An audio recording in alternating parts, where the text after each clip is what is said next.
This is my third time filming this video, but I'm not gonna complain. Hey guys, what is up? It's Amy and welcome back to my channel. I make videos on sustainable living for anyone and everyone because I believe we can all save the planet. So hit that subscribe button because why wouldn't you want to save the planet? Today's video is going to be 10 ways that being sustainable can actually end up saving you money. I'm really excited for today's tips because I think as someone who is not rich, I'm currently unemployed. So I just graduated college in May. I got accepted into a program going and working in France for a year, but it doesn't pay very well. But when it comes to being sustainable, I still want to be taking actions that are benefiting our planet, and oftentimes it can feel like being sustainable ends up costing money and it's hard to be sustainable and live on like a tight budget. So I just wanted to bust that myth today with 10 ways that being sustainable ends up actually being more affordable or saving you money. So I really hope you guys enjoyed today's video, but before we get started, I just wanted to say hello to all of my new followers, subscribers. Sorry, I live on TikTok. I think I've gained like almost 500 subscribers in the past month, which is a lot for me anyways. So thank you guys so much for all the new people. I love hearing you guys' feedback in the comment section on Instagram. So thank you guys so much for all the love and support. But let's get into today's video. I'm really excited.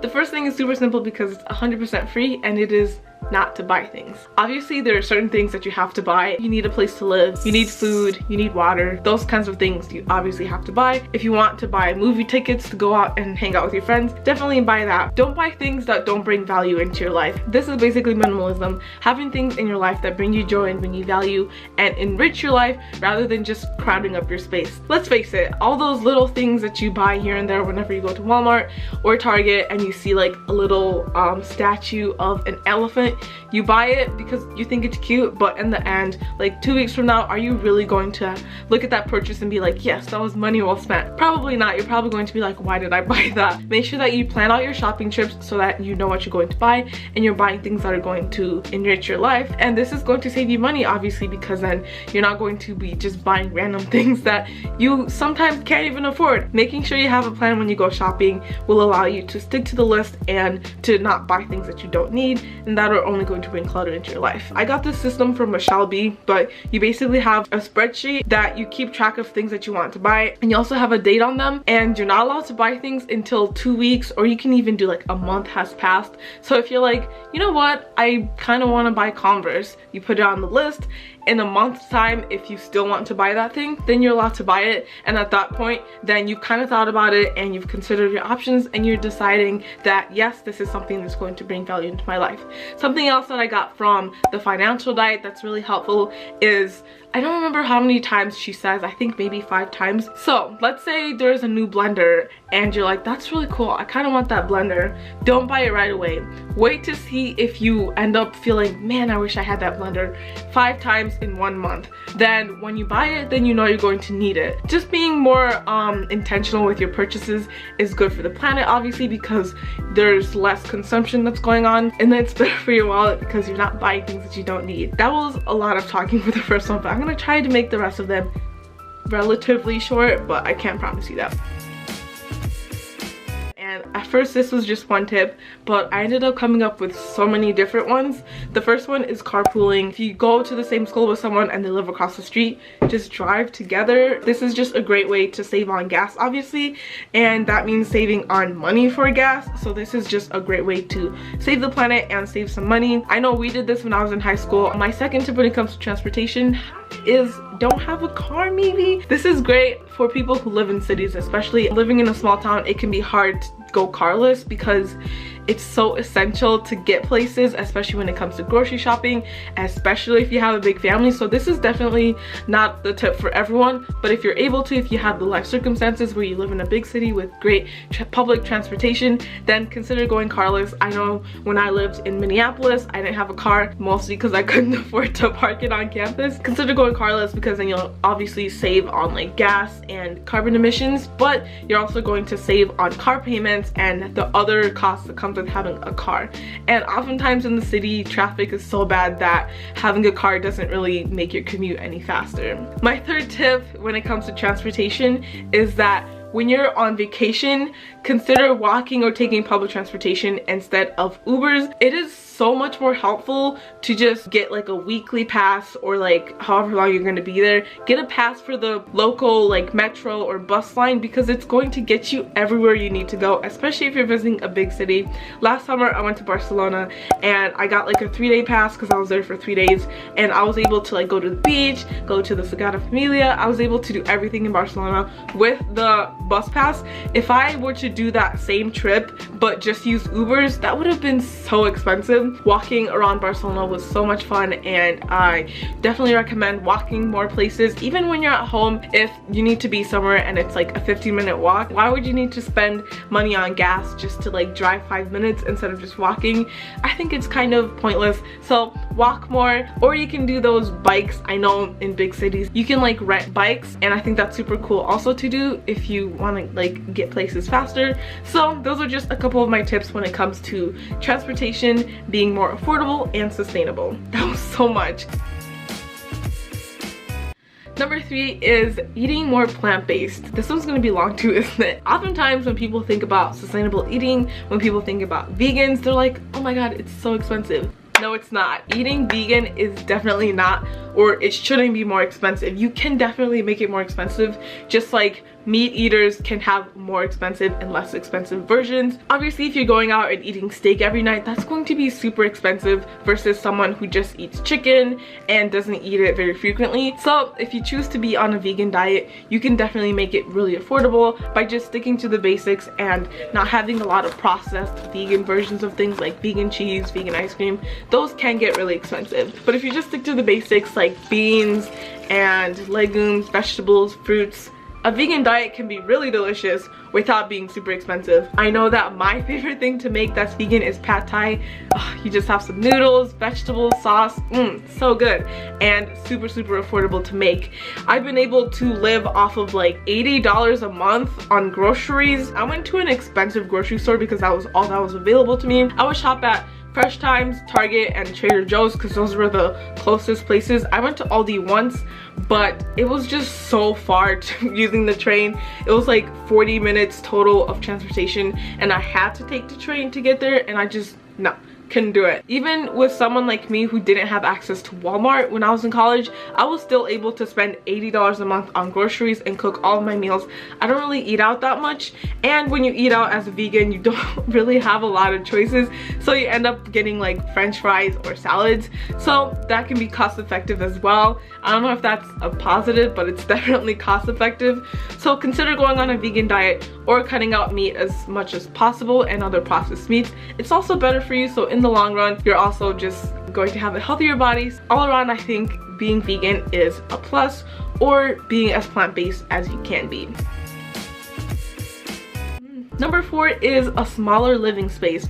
Obviously, I'm not asking everyone to like sell their house and move to the city, but having an apartment is definitely more sustainable than having a house. I'm not going to go into like the details of this, but I took a class on sustainable housing, and we were talking about how when you live in a city, you're basically taking up less space. You're obviously not encroaching onto ecosystems of other animals. You're obviously not like cutting down a bunch of trees just for one person to live in an area. Consider having a smaller living area. You're able to obviously save money on like electricity and gas and all that kinds of things, and you also have less space, so you can't crowd your home with a bunch of things that you don't need. You just have less to buy to fill up your home, so it ends up being sustainable in so many different ways. So if you're looking to move somewhere, consider having a smaller living area. Rent is going to be cheaper, electricity bills are going to be cheaper, and it's just going to be more sustainable overall. My battery is going to die. I can't believe this is not happening right now. Number 5 is shopping secondhand. This isn't something that I really need to touch on too much because I talk about this in basically all my videos, but I love thrifting just so much because it's so cheap. There's this thing called an outlet, a Goodwill outlet. It's like my happy place. You basically go and they have all these bins. Some people don't like it because it's like unsanitary, but I honestly love it so much. You go and you can pick out a bunch of things and they weigh it by the pound, so you end up getting things for like $1, and you end up finding amazing amazing deals. I found Converse at Goodwill Outlet. Man, secondhand is just amazing. I could make a whole video about it. But the other thing is shopping things that are refurbished. So my camera that I'm using right now is refurbished. My phone, I've always get refurbished phones, mostly because they're more affordable, but they are better for the environment. Refurbished basically means that someone took an item. It can be basically anything. Usually electronics get refurbished. They bought an item, it didn't work out for them, they didn't like it, so they sent it back to the manufacturer and they fixed it up and they're selling it at a lower price. This is keeping things from ending up in the landfills, and it's also better for you because you're saving money on something that's basically brand new. Oftentimes these are things that people bought and just sent back. Maybe it was a Christmas present, but people can be wasteful and don't consider what happens when you send something back. So when you buy refurbished, you're allowing things not to end up in landfills, and it's just more sustainable that way. So as I'm editing this video, I realized that I should just completely, 6 disappeared. But it was basically just buying small items and things at grocery stores, and I'll talk more about it if I do a part 2 to this video. So subscribe if you want to see that. Number 7, I think this is so important and doesn't get talked about a lot, and it is to sell things or to give things away before you send it to a thrift store or to a landfill. Obviously, the way to save money on this is if you actually sell things. You can do it using online sites like Facebook Marketplace, Mercari, Poshmark. There's so many sites online where you can sell things. There's even like Vinted or Depop where you can sell like super vintage and aesthetic-y looking things. You don't have to get super fancy with it, but selling things online is a great way to make money, and it's better for the environment because not everything that goes to thrift stores ends up actually getting bought. They just throw away the extra things, or they send it to Africa where it just piles up. So try to see if you can give your clothing, your furniture a new home before you send it to a thrift store, because that's just going to be the more sustainable option and you can get some money back for it. And then another part of this is if someone's if you have a friend that's moving and they're getting rid of things, take it from them, because that's saving you money, because then you don't have to buy these things if you were going to buy them anyways, and you end up saving these things from ending up in landfills. Sell things and also take things, obviously take things that are just going to end up in the landfill anyways. Number 8 is to air dry things instead of using dryers. I live in America. We love we love energy. We just consume so much of it. So we usually use like regular dryers, but when I was living in France last summer, we would use like air dryers. We would just hang outside because it was in the south of France. And honestly, this system is so much more sustainable. When you use energy to dry things physically, you're not really exerting that much more force to take things out of the washer and set them onto like drying rack. Like, it's not that much more work. It may take a little bit more time, but it's so simple and easy. It's not like washing your clothes. Like, obviously use a washer, but drying things by air is just so much more sustainable, and it will save you money because you're not using all of this energy, so you'll save on your energy bill. So definitely recommend. You can use your dryer, don't throw it away. You can use it for emergency circumstances when you really need something to be dry, but for the most part, consider investing in a drying rack so that you can dry your clothes with Mother Nature.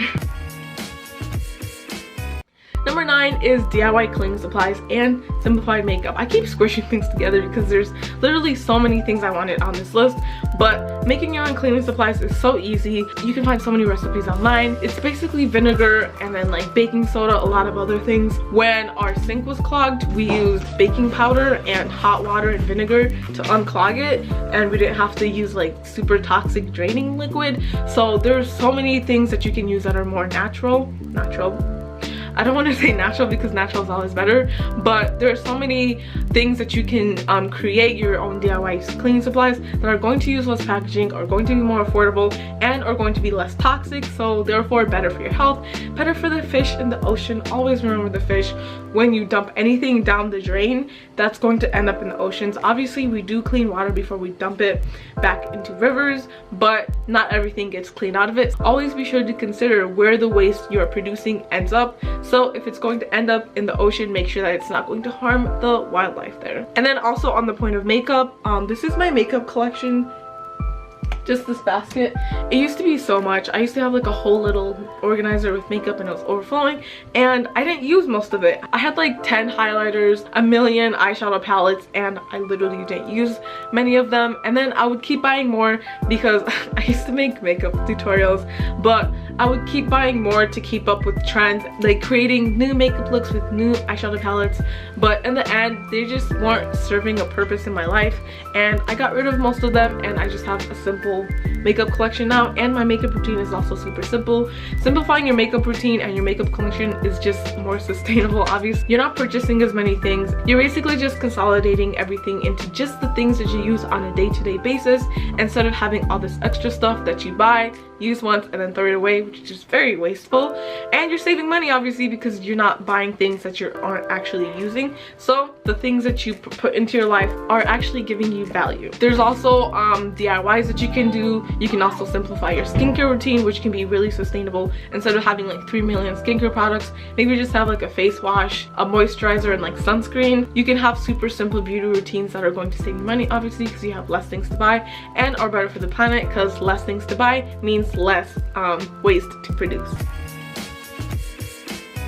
And then finally, number 10, this is just a super broad one, and it is reusable things. My battery is dying again, but I want to make a full video on things that can be reusable that you might not know, or things that we need to remember are reusable or can be reusable, because oftentimes we have things that we use single use of that are just simpler or even easier to use when they're single use. For example, water bottles. If you just have a single water bottle, you can refill it anywhere, and it's just so simple to just keep that instead of having to repurchase plastic water bottles that end up in our oceans. Always consider how something you use can be reusable. Oftentimes, things that are single use now used to be reusable. So that's it for today's video. I really hope you guys enjoyed it. All my social media would be linked down below. I really hope you guys enjoyed today's video. I had a lot of fun coming up with these, and I honestly have way more that I can share, so I'll probably be uploading another one of these videos pretty soon. And on my channel, I talk a lot about ways that you can make sustainability a lot more successful. I talk about ways to make sustainability more accessible, so I think making it more affordable is a great place to start. So I definitely will be making more videos like this, so definitely subscribe if you want to see that. But that was it for today's video, and I will see you guys next time. Bye guys.